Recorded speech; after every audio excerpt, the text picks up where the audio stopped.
I am resident of Collegeville States for YouTube. That is Chloe Thomas. We're here to talk 1841 Parallel Time from Dark Shadows television show, the best show in the planet. And you better say that, no matter what, anybody. So Jonathan Frid, he is not playing Barnabas here. He's playing the son of Barnabas in Parallel Time, who was mentioned in 1970 Parallel Time, one Bramwell Collins. They do certain things. They show Barnabas's portrait. It's actually gifted to him, which I find ironic. I know, it's kind of amusing. It's like, hey, here you go. We can't gift to the old house. So what did you think of Jonathan as Bramwell here? Oh my God, let me tell you. I think he was magnificent as Bramwell. He was we already have said Jonathan was an extremely gifted actor, but he made me forget all about Barnabas. I prefer Bramwell to Barnabas. Yeah, they do show Barnabas kissing Josette and Barnabas kissing women, but there's a lot more passion behind Bramwell. Oh my, yes. Very much somebody who knows who he's in love with.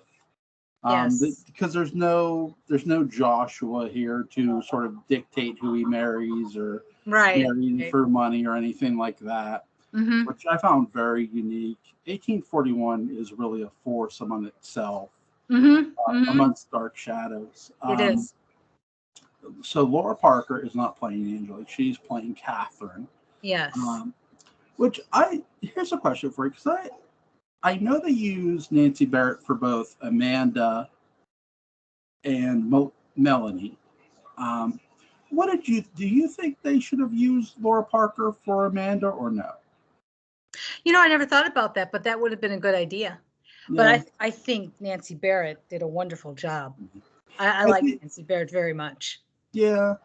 Anytime I go back and watch this, I'm always reminded, I take it that Brutus loved young women. Didn't they all in there? Yeah. I never saw them pick a hole for one. Yeah, it's like saying that. It's like, well, which Collins didn't? True.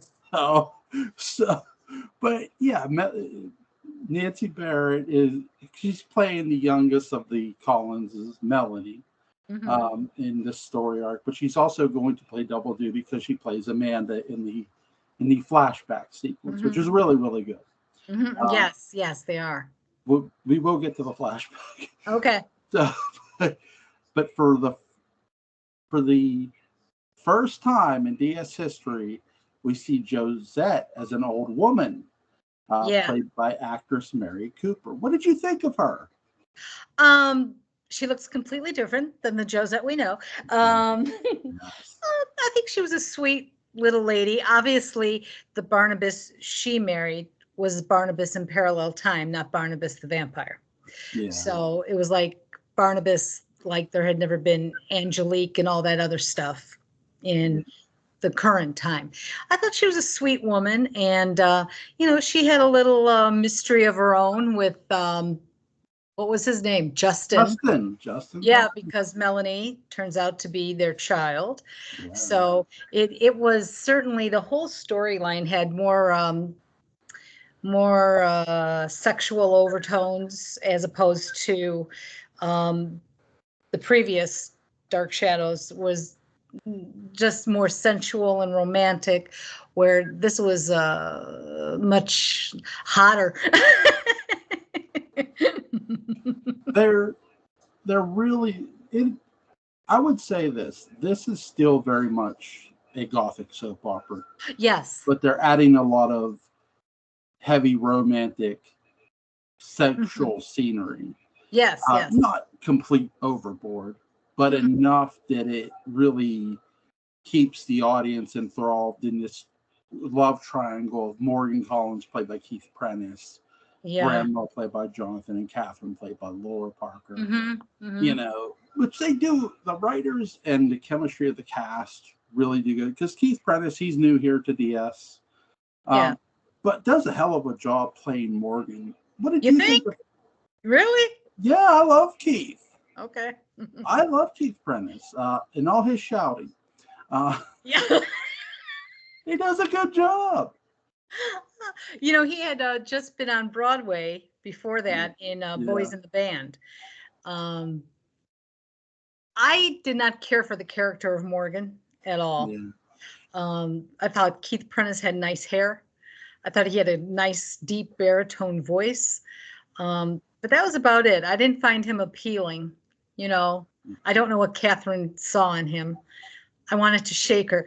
In fact, my whole point of the 1841 storyline is the writers have actually switched the characters and the components of the life of Angelique Barnabas versus Catherine and Bramwell. Now, Bramwell is the poor one. Catherine is going to marry somebody wealthy, just like Barnabas was going to marry, although Barnabas's family was wealthy too. You still have that love-hate sort of thing, although perhaps not as intense. Right. And there's no supernatural component with either of them. But they certainly did switch places for the characters. Now, this is going to be your turn. Now you're going to be chasing her instead of her chasing you. And she's going to be marrying somebody instead of you're going to be marrying somebody. In many ways, they're still playing Angelique and Barnabas, if you know what I mean, in that sense. Right. I think too what helps too, the writers, Jonathan's character does get his Jonathan's character Bramwell does get his fortune, but not till later near the end of this arc. Mm-hmm. He's in a business that he doesn't have all his money yet. Mm-hmm. So he's sort of the Collins, and a lot of not sort of he is a Collins, but he's also the outcast of the family. Correct. Which I think they did the writers made a very smart choice by playing that way. You know, mm-hmm. That's another reason I enjoyed this too. It's one of the most underrated arcs in DS history. It does a really good job of building each character, mm-hmm. like in all the other DS arcs. Even more so here, because again, this is unfortunately the end of the series. But they play it off like, hey, this is just another arc, but we're going to ramp some stuff up, mm-hmm. and the chemistry is killer in this. And too, John Carlin as Kendrick Young. Mm-hmm. Really, really good. Searching for his sister, who they say left, mm-hmm. but she didn't leave. Right. She's dead. She's dead. Well, we're like jumping around, but it's okay. So Lamar Trask goes through the parallel time door. He's on fire, literally. Yeah.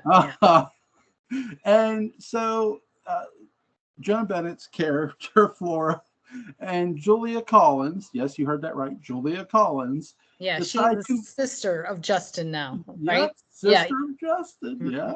And Flora is his wife. Mm-hmm. Yes. And this is a much more serious Flora. This isn't the giggly Flora that we love and know. Mm-hmm. She's a more stern woman, but she's not quite as stern as Elizabeth was. Right. In my view. What did you think of Flora in this one? I don't know. She seemed like a sad woman to me. Yeah. She reminded me a little bit of Naomi. Yeah. I don't know if she knew that Justin had played around with Josette. Right. I don't think she did. No. She just seemed like a sad woman. And Julia seemed 10 times more stern than she normally was. So with Julia Collins, because Grayson Hall's playing the character very well, when you first watched 1841, did you think Julia was going to be more of a heel, more of a bad guy in a sense, or no? No, I think she just was in the many ways, she was actually the family matriarch more so than Flora, and she was the one who made the decisions. She was the one who kept the Collins tradition, that lottery room and all that crazy nonsense. You know, she wasn't very welcoming or pleasant to Catherine, but then that changed, but then it went back. Yeah. And she was mean to Bramwell a bit, and she was, like I said, she was very stern, very, you know. She's not Joshua Stern, but she's No. You know what I mean?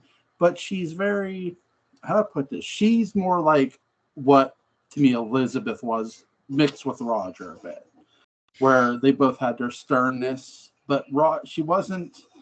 You're right. She was welcoming to Catherine initially, but then she keeps like questioning Catherine, spying, looking at her like you're an outsider. Even when she's married to Morgan a bit, like, oh, you're a Collins, you shouldn't be doing this, you shouldn't be doing. It's like she's like the rule setter, and she has all these, but she herself has these secrets of Justin's. She knows what Justin's secret is. And she knows that Josette is the mother and all that. She keeps it from Melanie. And you know, the outsider that Kendrick Young is, he's like probing. Great job by John Carl. Oh yeah, he was very good. I liked him in this. It was really interesting to see because we saw Grayson be like very brave as Dr. Julia Hoffman and determined. But this was very, I love how they play this. She plays this Julia very different from any other Julia version she's played. Yeah, I think I've said this before. I liked her as Magda. That was my favorite. My favorite role she had. That she was brilliant. I liked her as Hoffman. Yeah. And I liked her in this 1841 parallel time. Didn't care for her too much as Julia Hoffman. So that's just me.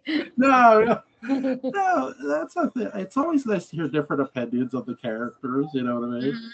Because it's like, oh, I wonder if anybody did like this character, or they like this character instead of more of this character. It's like, oh, okay.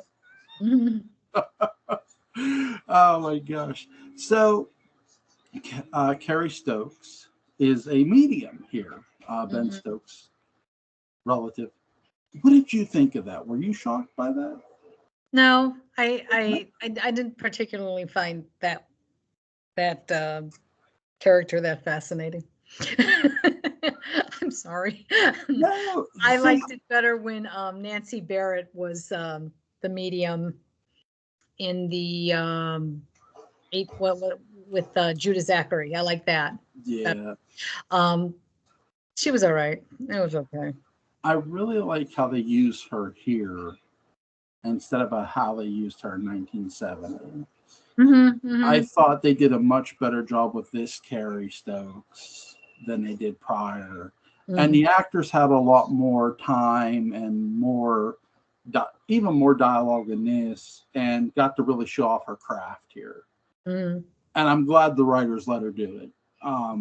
Being that medium, because it's not easy. I can't imagine it being easy to go into that and see something. You have to describe it to an audience is watching you. Right. Which is really interesting. But I liked her here as this character because it gave her more importance as a character, I felt. Yeah, especially when she told Daphne what the future and in her what she saw Bramwell visiting the grave of Daphne. I thought that was good. Yeah, that there was creepy. It was scary. Yeah, it was. It's like you're telling, and you could tell she didn't really want to tell her it. Yeah, who would? Right. But she knows she doesn't want to lie. Right. And yeah, a lot of her visions come to fruition. And yeah, Daphne does get killed here. Sister of Catherine. Yeah, and by the way, they look nothing alike. So No, whatever. no, no, they don't. They don't. I love. There's a picture of Laura Parker, the girl who played Daphne. I'm sorry. Kate Jackson. Yes, Kate Jackson. Sabrina Duncan. Oh, come Yeah. on. And Nancy Barrett, or sorry, Julia Yeah. Hoffman, and they're all like standing at the staircase or something, and it's really cool. I'll use that as our thumbnail Yeah. for this because they're all in costume. You can tell it's 1841 parallel time. So, oh my god, what did you? The So costumes seem to be upgraded in this yeah. art. Although I will say that I do like the costume, the gown that Angelique wore when she got shot. It kind of reminded me of in Frozen. They had a similar the blue and the white. I just thought that was so pretty. But in this arc, she had that floral thing, that floral one, and then she would either put a collar or roses on the sleeve. And then she had that green robe, which was, it was really something. But I think my favorite, I love the black gown she wore at the end. She looked, I don't know, I just really like that on her. Nancy Barrett had a beautiful gown. It was kind of a orange iridescent taffeta. Beautiful.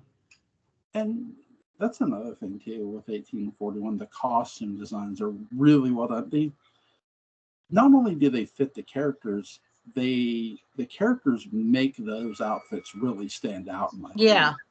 opinion. Like again, credit to the camera crew for the way they shot it. Because when I was watching the episode back and I was watching her stand over Justin Collins, Daphne said, the first thing I noticed was her dress. Nancy Barrett? Yeah, Nancy's. Yeah. When she was playing Amanda or as Melanie? As Melanie. I'm sorry. Okay. Because the one she had as Amanda, that was beautiful. Yeah. But when she gets to play Melanie, I noticed her dress, and it was really nice. It's like, man, the costume designs in DS were always really fabulous. And we also David Selby is here as another version of Quentin. Yeah. Yeah. He's much more, I would say this is a Quentin I was always looking for, a much more heroic Quentin. He's very upfront with people. He tries to do the right thing. For a while it looked like him and Keith Prentice character Morgan were like a Batman and Robin almost. Like trying to solve this mystery of this whole lottery business. And it was Keith Prentice's character and Quentin that said, no, the women can't enter the lottery. Good old Gabriel, well. Oh my God, Gabriel. He was just a coward through and through. But I have to say, I can't blame him. I wouldn't want to go in that room either. Christopher Pennock is so good. He was good in this, but he was a good actor, Christopher Pennock. He really was in every character he played. He was good. I wondered because they always had a family member who was like the alcoholic. Yeah, usually it's Quentin. Yeah, and or Roger. Yeah, I wondered, well, who's going to be that in this? And when they had the way they do it, though. They have Christopher Pennock. He's got alcohol stored through all that house. And I just, from an invention standpoint, I thought that was very clever because it's like he goes into a room that's not even his, and he opens like this compartment, and there's some booze. And it's like, that was clever, and it's funny. What did you think of that? Oh, I liked it. I thought he was very good in this role. Playing the coward. I shouldn't say that because, like I said, I won't want to do it either. But I thought he was very good. He almost was a little crazy too. Yeah. He had some mental issues too. But he was very, very good. I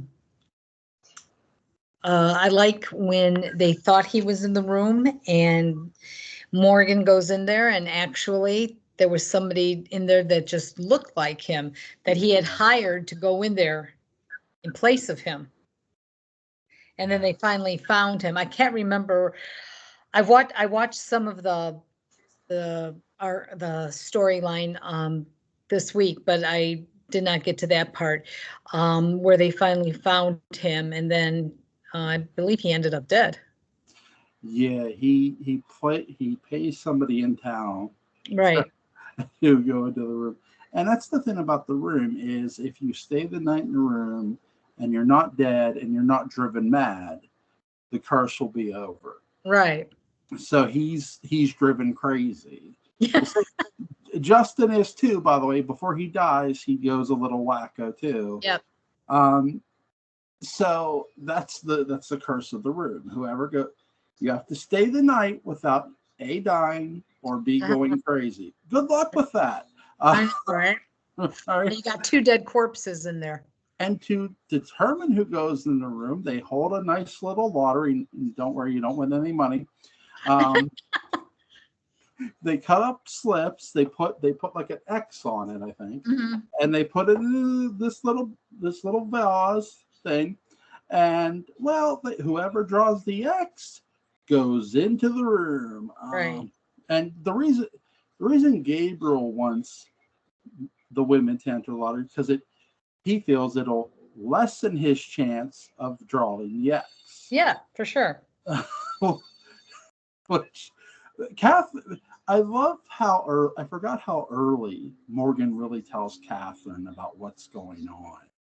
And I always thought that was very bold. Like, it made me like Morgan, the way Keith Prentice played the character, because he doesn't start off as a heel or as a bad guy, really.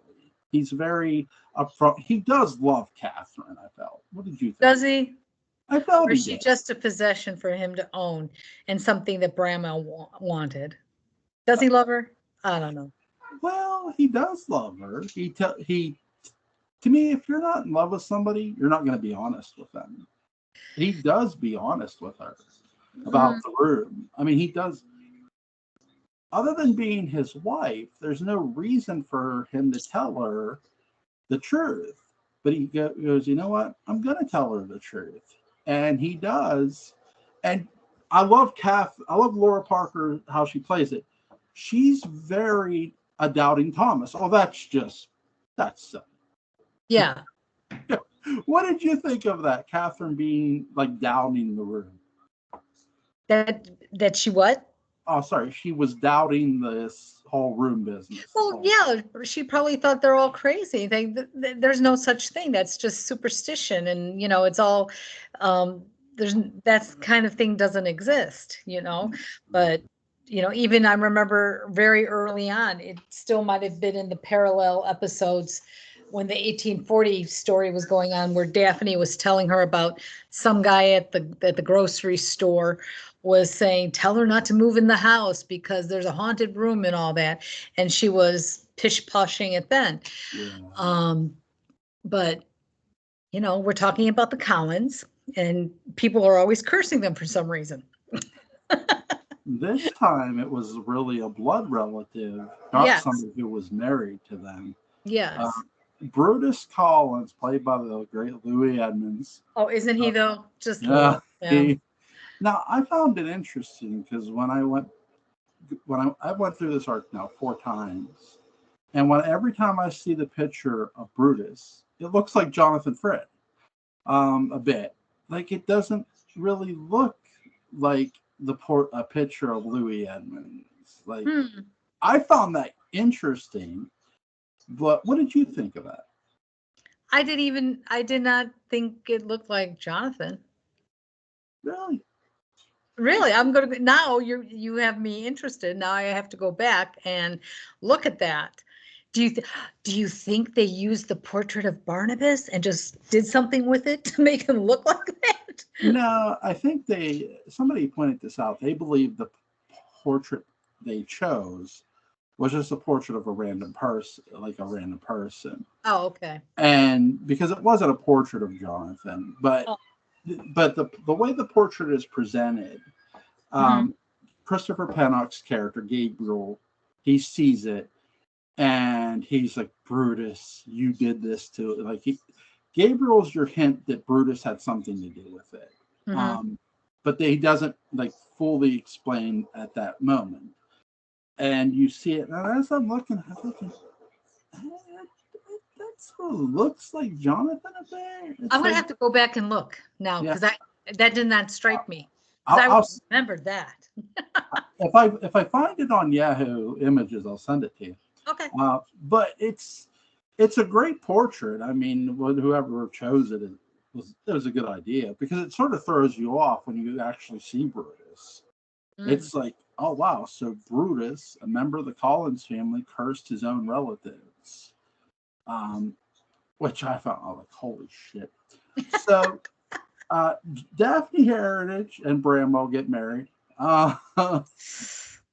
Wasn't that something? I'm just saying, seriously, when they're standing in the old house and he asks her, "Are you in love with me?"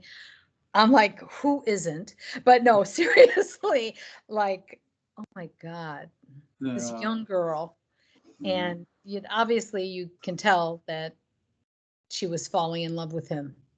Felt sorry for him, but then she fell in love with him. So that had to be a problem for Catherine, I would think. I think Daphne Heritage Kate Jackson does a really good job of selling her character's attraction to Bramwell. I mean, really underrated performance by her in this. Really, a lot of people. I do want people to go back and watch this arc, because it's full of great stuff, of great. Oh God, yes. You know, I love how when she's like treating his wound, because again, Morgan and Bramwell had a duel, and I felt that's another thing too. I felt this duel was a lot more meaningful than Barnabas and Jeremiah's. What did you think? Oh, I agree, because Bramwell didn't even pull the gun, because Catherine had told him, if you kill Morgan, I'll kill myself. So his love for her was very selfless. I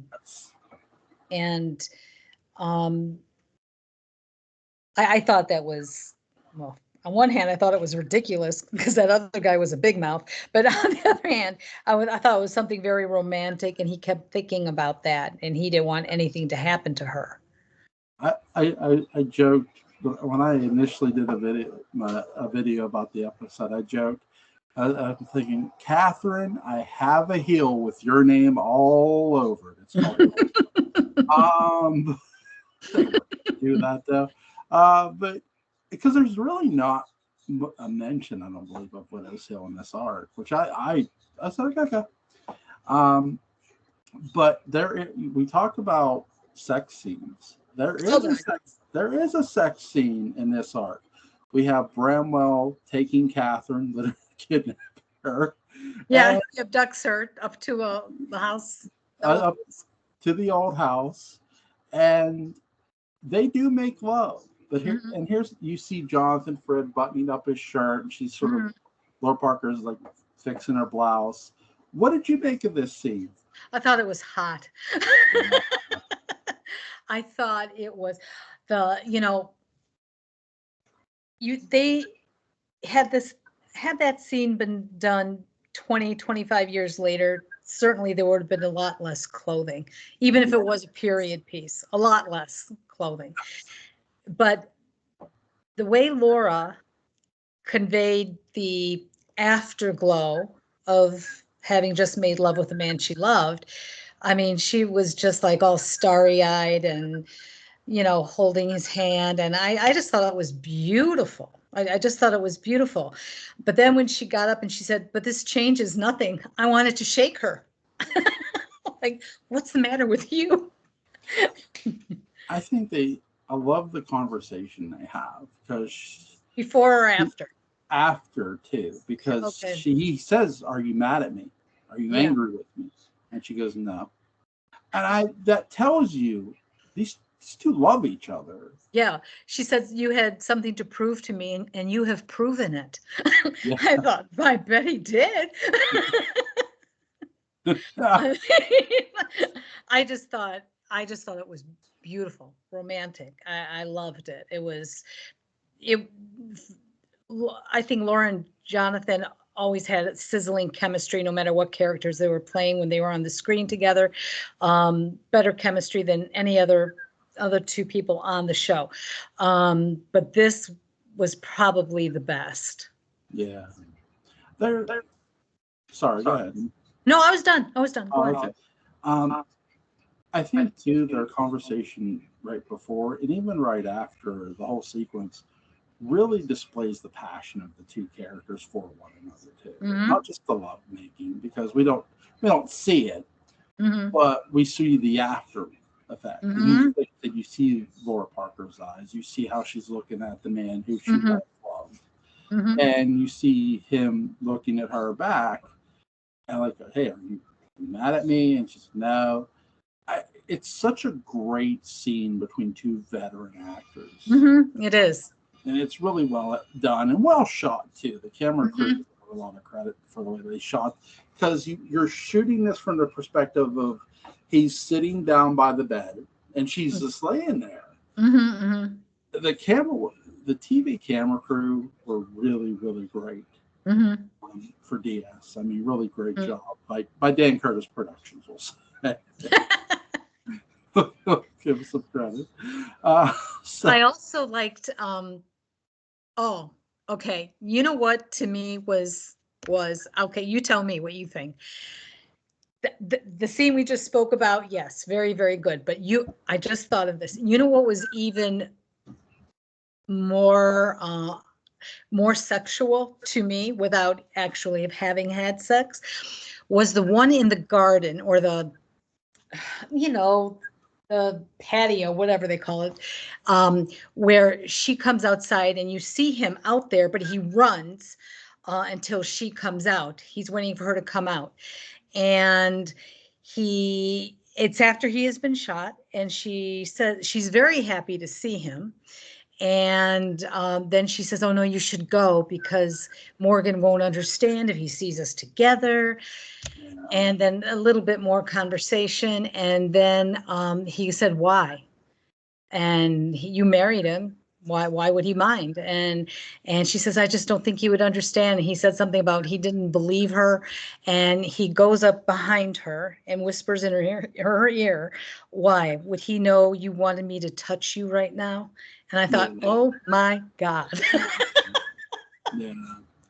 And you have a very adult moment going on. Yeah. That's the thing too. You have Dark Shadows, for all its supernatural stuff, dealt with very realistic things. Like love and love affair and stuff like this. And they do a great job. And Laura Parker sells it with her face. Him being behind her. Oh yeah. Great acting job. Like, right. Because if you missed the lovemaking, you see this. This convinced, okay, she wants him she doesn't want him less. She wants him more. Oh, for sure. And did you notice in the scene I was just talking about, Jonathan had expressions that he used that I never saw him use as Barnabas.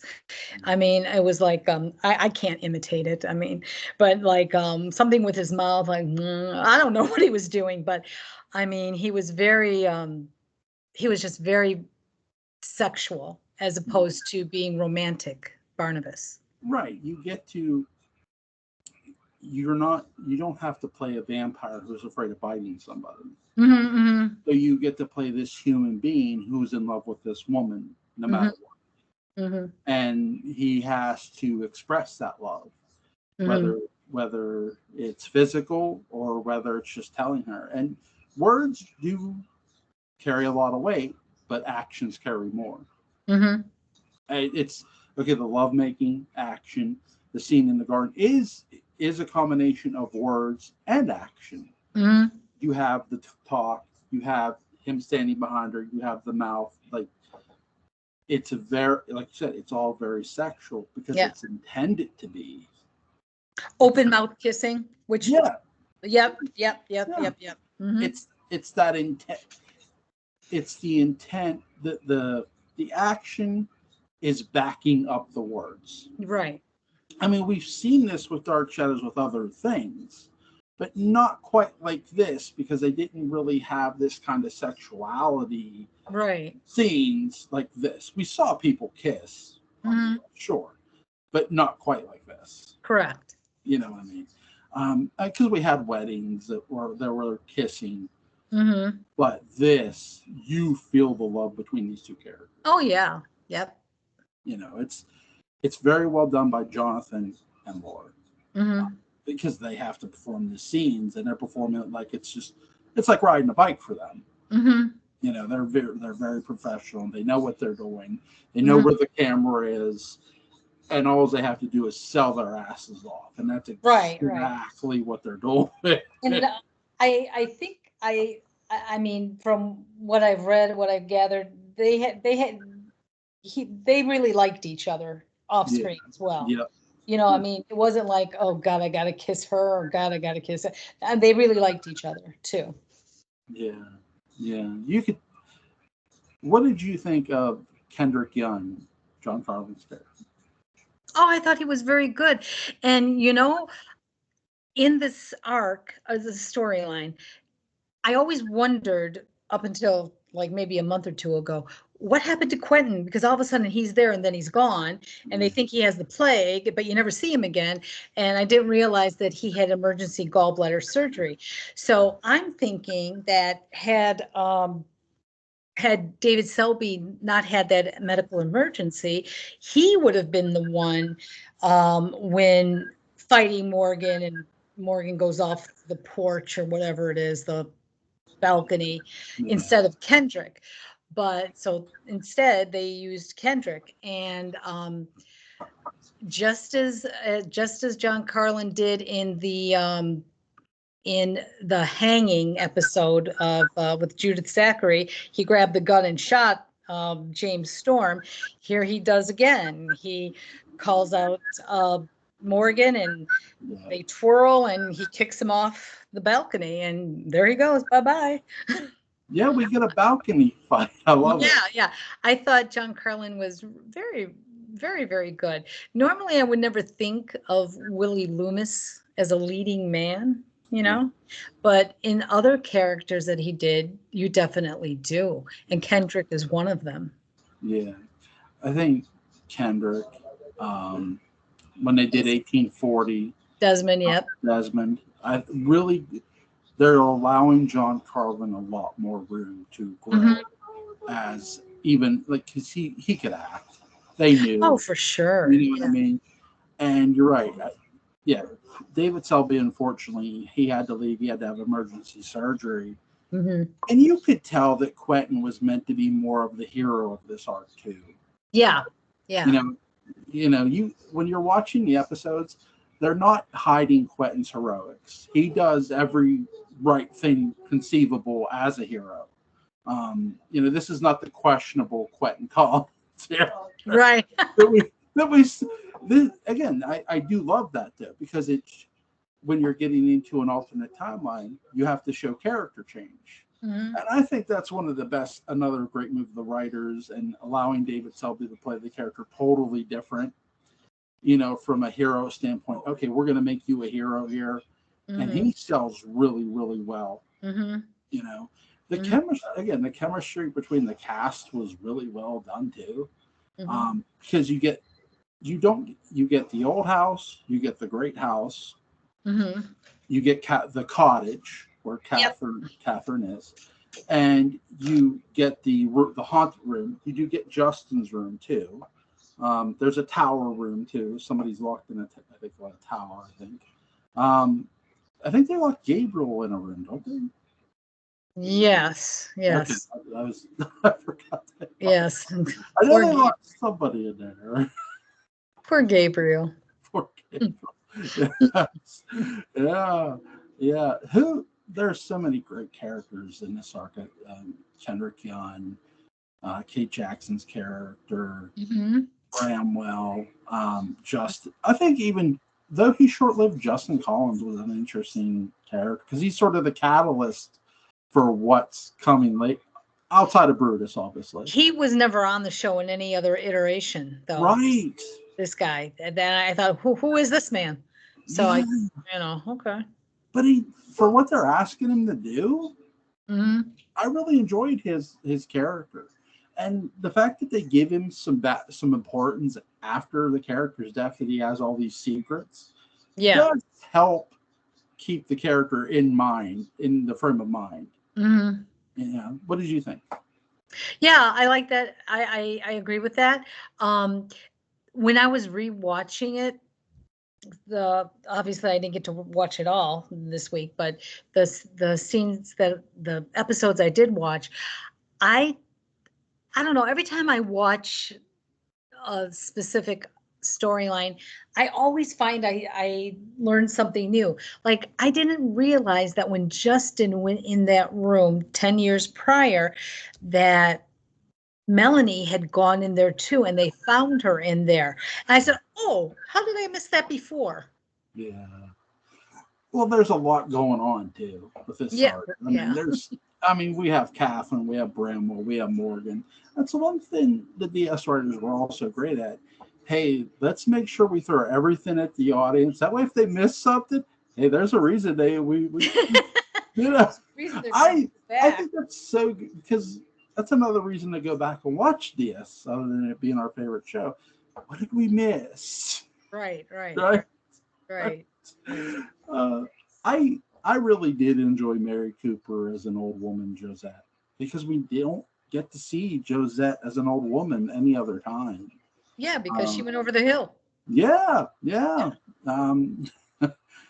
She got a 10 on those cannonball scale. The best cannonball jump was Adam. Was Adam for sure. More like a belly flop. Oh, Adam, yeah. Oh. Yeah. I forgot about that. Yep. Poor Adam. Oh my gosh. The falling bodies of Widow's Hill. That needs to be a T-shirt to the MPI people.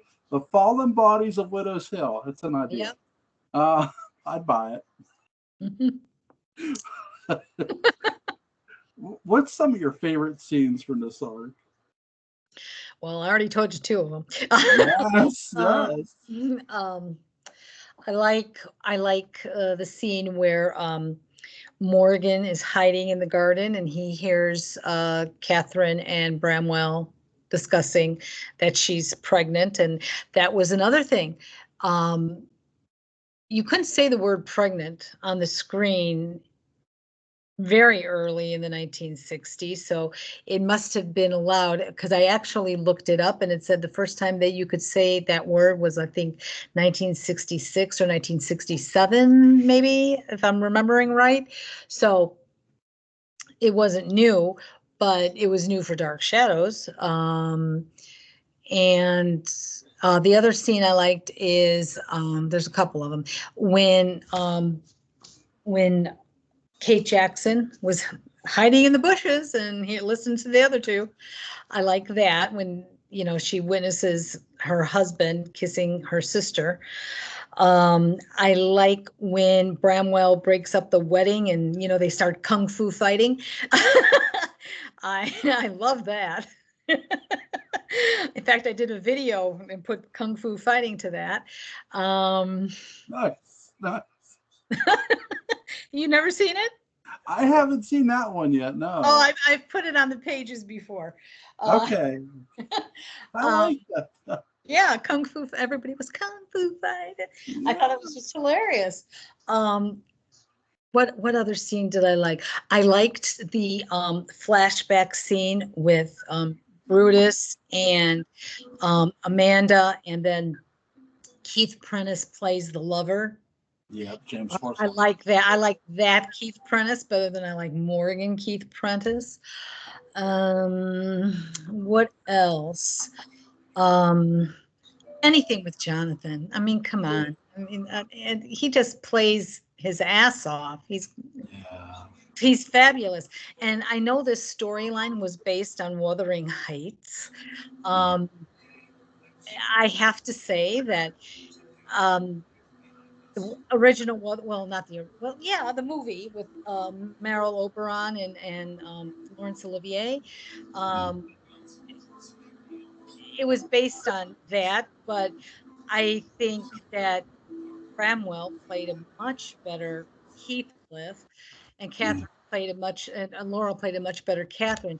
In fact, in many ways, to me, um, Jonathan, he was playing the kind of the Heathcliff, but he was also kind of Rhett Butlerish to me. That's to me. He wasn't as he wasn't. I mean, he was moody, but not as moody as Olivier was in Wuthering Heights. In fact, I find Wuthering Heights to be very depressing. I do like the book though, but this is one of my favorite storylines. I go back and forth between 1840 and 1841 and the Vampire Curse. I just love that. Yeah, it's very enjoyable, and I think the flashback sequences really do a lot to shock the audience even more with Brutus. How here's an occult, not just an occult believer, but somebody who's a bit of an expert in it. And it's a Collins family member. You have an evil Collins, literally. And I'm with you. Keith Prentice playing dual roles as Morgan and Forsyth. My God, he did a great job transitioning from Morgan to Forsyth. Yeah, I liked Forsyth much better than Morgan. And then to have to transition back. I think that it really showed Keith Prentice as a talented actor. To again, to be asked to play dual roles can't be easy. And I really appreciated him putting on this performance of both and the transition he had to make. And I do think Louis Edmonds really taunting the characters as Brutus really paid dividends too. Louis Edmonds is a class. I mean, he's a great actor too. I love Louis Edmonds. He's terrific. Really. Do you think he plays one of the best heels here in the show? One of the best heels? Yeah, bad guy. Sorry. Oh, for sure. Yeah, he's almost amusing in his portrayal of Roger. Yeah. And he's very uppity and very, I just love Louis. I love Louis Edmonds. And then I used to watch All My Children, and I loved him on there as Langley Wallingford as a con artist. I mean, the man was brilliant. He was an excellent actor. I loved him. Yeah. I was going to ask you, after Catherine and Morgan got married, and then he tells her, we can never have children. So to me, I'm thinking, okay, we're never going to have sex. Okay. Well, yeah, I mean, they don't have birth control back then. Okay. So we're never going to have sex. She already had sex with Bramwell before she married Morgan. Yeah. So when she tells Bramwell she's with child, and Bramwell says, well, are you sure it's mine? I mean, he doesn't say it like that. Right. Goes, yes. So I'm thinking to myself, did they set that up on purpose that way so the audience would definitely know that it was Bramwell's? I think so. Yeah. Because there's every indication that's the case. And I think too, the conversation between Laura Parker, yes, it's yours. It's like you want to throw a rock at Bramwell at that point. Well, he doesn't know. She never told him that, oh, by the way, Morgan doesn't want to have children, so it's okay. And I think too, I could see a woman's side of it, like she's too ashamed to admit her husband doesn't want to touch her. You know what I mean? That being, because look, yes, marriage is about love, but marriage is also about the physical act of it too. Right. Coming on a guy who's been married for 22 years. So saying, touching matters, but yeah, I think that's on purpose. I think a lot of the Catherine and every bit of the Catherine and Bramwell stuff, and even the Morgan stuff, is all on purpose. The duel you talked about the duel. Laura Parker's words of, if you kill him, I'll destroy myself. It resonates. Bramwell does not owe Morgan a damn thing. No. He's made it very clear to Catherine his feelings for her. Mm-hmm. So that's why he didn't pull the trigger. He could have pulled that trigger. He drew first. It's just like we say Hans drew first, or Bramwell drew first. Han Solo. It's the same. He just didn't pull the trigger, is all. Right. But everything they do with Catherine and Bramwell is important. The sex scene. That she's with child, and I love Laura Parker's acting with the fainting, with the passing, like very, very smartly done. Really, it's. I always tell people, look, this arc is really, really good. Go watch it. And I hope, you know what I mean? A lot of people need to. I get it's the end of DS, but I always say, hey, the end. It's just the beginning. I know. I read that when they were doing this arc, that the ratings actually went back up, and Dan Curtis had said many times that I've read in articles that whenever they wanted the ratings to go up, they put Laura and Jonathan on together. He called them the big guns. And I believe that that's true. But also I think Dan Curtis wanted to end Dark Shadows. He wanted to go on to greener, bigger, better things. But it was very good. Although had they gone back to the another time with Barnabas and all that, I think this was just a really fitting ending for the show. And speaking of the ending, I thought it was kind of cute how they said, well, there had never been a vampire at Collinwood, and then they shoot to Jonathan right away. I thought it would be kind of funny if he looked at the camera and gave the camera a little wink, but I think that portrait is the wink in every way. Oh, like, yeah. You know what I mean? Yep. I am with you. I wouldn't have minded that at all, because Dark Shadows didn't make a literal wink at the audience. But would I have minded that? No. I mean, that'd have been fun. But the portrait is the wink. I would have loved as Carrie. I would have loved Carrie Stokes to touch the portrait of Barnabas. Yeah, and say he's going back. He's going back to his time, and there's who, and then you see Jonathan as Barnabas going back in time. Well, that would have been cool. Or cool. As a friend of mine, Patrick Cray, said, what if she touches the portrait? She's coming, and you see Victoria Winters starts all over again, which would have been interesting. I think they could have played a lot of things going off that. Doesn't he do those books, Patrick? Dark Shadows Daytime. Daybook. Yeah, I have them. I love those. Yeah. Great.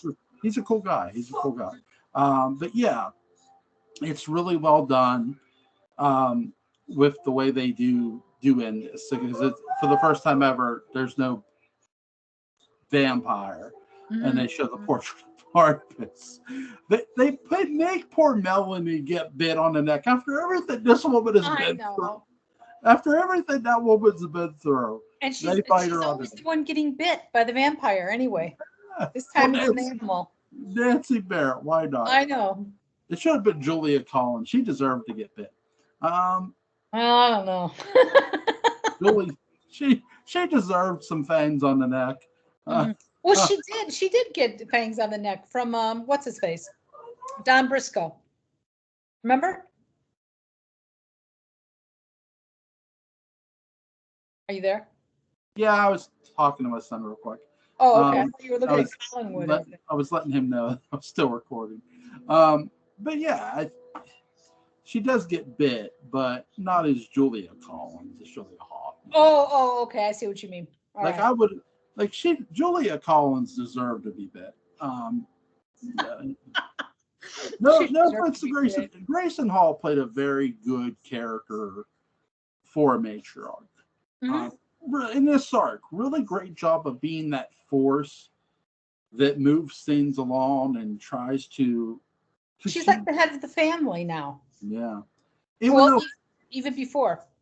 Yeah, well, that's the thing too. Though Joan Bennett's Flora is a good character, but Julia Collins, Grayson Hall's character, I agree with you, is more of the matriarch here.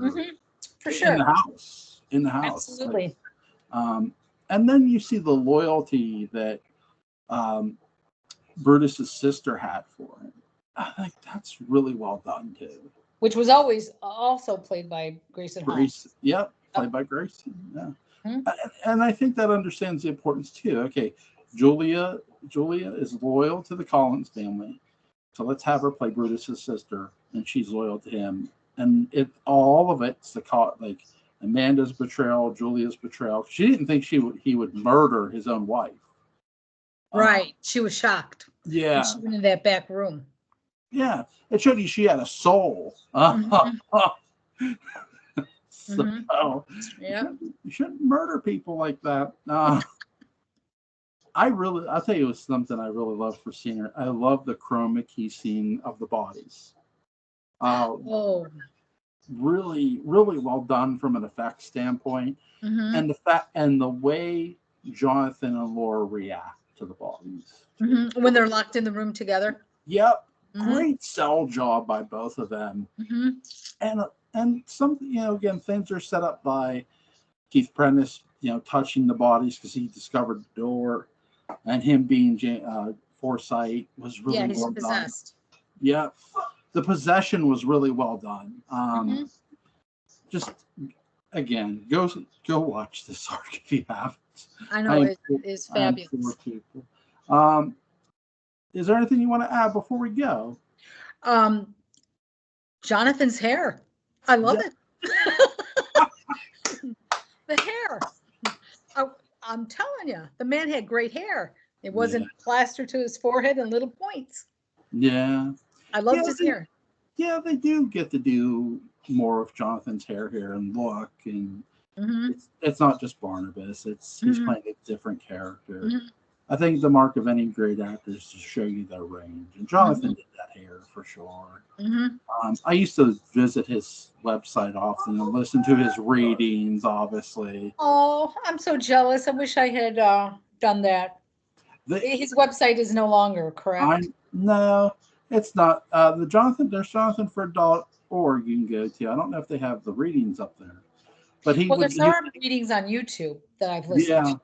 Yeah, they're really great voice, great reader. Oh God, yes, he had a great voice. Yeah.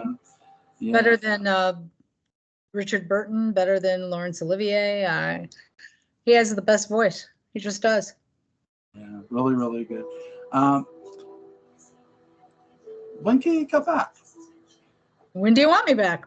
Oh, I got to look at calendars here. Goodness gracious. And what are we going to talk about this time?